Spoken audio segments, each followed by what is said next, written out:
Good morning, everyone. I'm Jeff Hood with Hood Company Real Estate, powered by Keller Williams, the #1 name in real estate. I hope you have a wonderful day. If we can help you with your real estate needs, check us out online at hoodcompanyhome.com. From the Tennessee Valley Weather Channel, this is your weather today. Good Thursday morning to you, and thank you for joining us here at the Tennessee Valley Weather Channel. I'm Ben Luna with a check on your forecast for today. I'm alongside Taylor Plott, who will be here in just a few minutes as well to talk about the impending threat for severe weather in the area. Now, we've been talking about this for the past several days, and now leading up to this morning, we're going to break down what you can expect as we head through the next 48 hours, but more importantly, how you can keep you and your family safe as we enter into a very rough time as far as our weather is concerned. We'll break down those safety tips for you now in this edition of Your Weather Today, special edition, brought to you as a service of Hood Company Real Estate in Lawrenceburg. With that said, here's a look at, do you have a plan? Now, as we move through the next few days, obviously it's going to be pretty rocky, especially Friday night into Saturday in the core of our viewing area. We want you to have a reliable method of receiving warning information. That includes a NOAA weather radio, also our free Tennessee Valley Weather app that is fueled by QuickMart. We'll talk more on that in a second. Also, know where your safe place is in your home. We really work hard on stressing this. Everyone needs to have head protection. You need to have a helmet. Many of you, especially the kids, play ball. Grab that ball helmet. If you don't have a helmet, a metal pot or pan will do just as good in that case of covering your head if a severe storm or tornado hits your home. More than you think, the number of deaths associated with severe weather are from cranial injuries. And so if you can keep your head safe, that is a top priority for you and your family.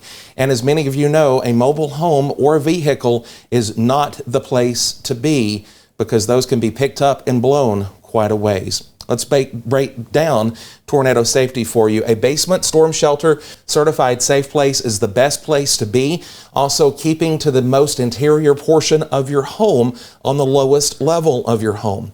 As I said a moment ago, protect your noggin from flying debris and leave those mobile homes and vehicles and find a sturdy structure. And please do not try to find yourself under a bridge. We live in a very populated area, so finding a sturdy structure should be very simple. Either a home or a convenience store, a place of business, anything to get you inside if you happen to drive into a tornado-warned area. Now, we want you to stay informed. Pick up your phone, and if you're watching on our TV channel, scan that QR code. That's going to download our free Tennessee Valley Weather app. You will get push notifications and instant weather alerts from the Tennessee Valley Weather Center and the National Weather Service, regardless of where you are in the country. That works automatically because of geolocation. So scan that code, download our app. It's brought to you by your neighborhood QuickMart store, and make sure you have a weather radio.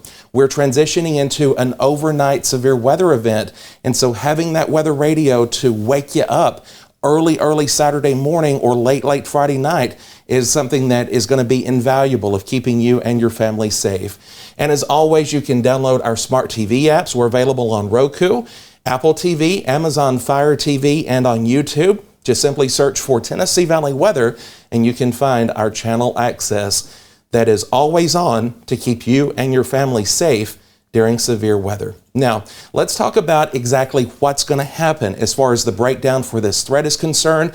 Meteorologist Taylor Plott joins us from the weather wall to break down the forecast information and what you can expect and when you can expect it. Taylor?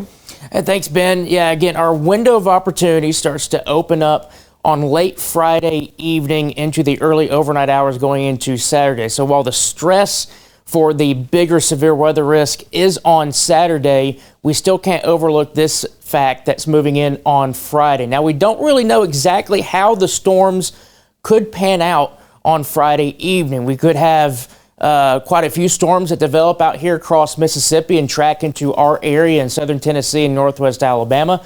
There might be just a handful, or we could actually have a little bit of a line that moves through parts of the area. Those are the things that we're still trying to fine tune, and we'll get better information as we get into the day on Thursday and even into the day on Friday as well. And so right now we have that level 3 out of 5 risk, that elevated risk here for basically everyone along and west of Interstate 65 into parts of Mississippi and into parts of western Tennessee. Again, general timing is late evening Friday through the daybreak on Saturday. Damaging winds, hail, and even a strong tornado or two will be possible with any of those storms that do manage to develop. And like I mentioned, there's still an uncertainty with the amount of storms that we could see on Friday. Now, when it comes to Saturday, that risk does ramp up, especially once we get into the afternoon hours. We now have a significant risk of severe weather for parts of southern Tennessee, all of northern Alabama, down into parts of central Alabama,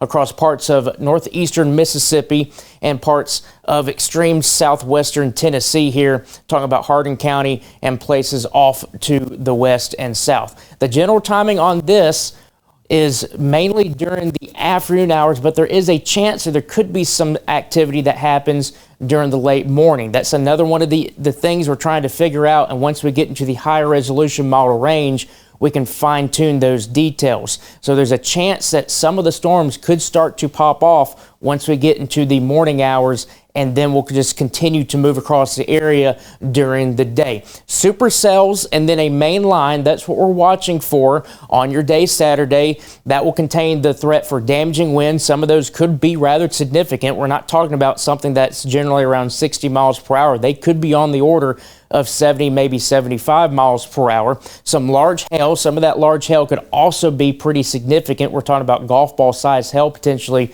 with some of these supercells, and also the chance for fast moving long track tornadoes. And these are the type of the tornadoes that aren't really going to be those EF0 or EF1. We're talking EF2, EF3, maybe potentially higher in some cases. That's something we'll have to keep an eye on once we get into the day on Friday and specifically Saturday morning to see how that threat is actually going to materialize. And that could also lead to a further risk expansion and or upgrades in those future forecasts. So while we do have that significant risk in place here, there's a chance that we could end up getting that purple area getting shaded somewhere in here, and that would have the greatest potential for those violent long track tornadoes. That is something that we'll really have to keep an eye on over the next several hours. Now, aside from that, talking about your forecast here for your Thursday, there are going to be rounds of rain and storms that move through. They aren't going to be of significance. We're not dealing with any big-time severe weather risk with these, but a few of them could actually be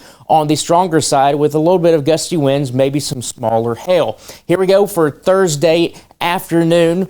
Once we get into the noon hour, lunchtime, seeing that area of rain and storms starting to roll through the area. So if you do have any lunch plans tomorrow, make sure you have that umbrella handy, and just keep an eye on the radar out there because these storms will start to move on through during that period of the day. The rain and storms continue into the evening hours. They'll start to shift a little bit further to the east with time. This is 6 p.m.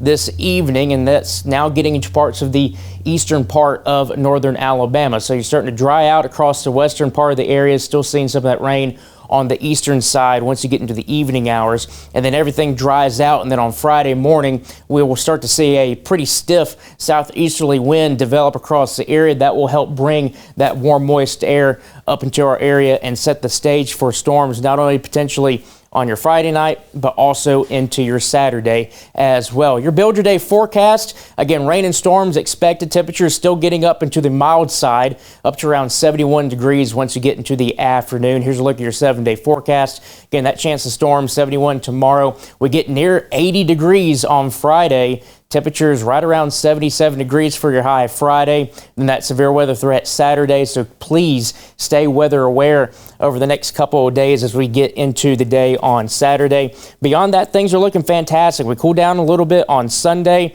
before we warm back up into the 70s Tuesday, and then another chance of rain and storms on Wednesday.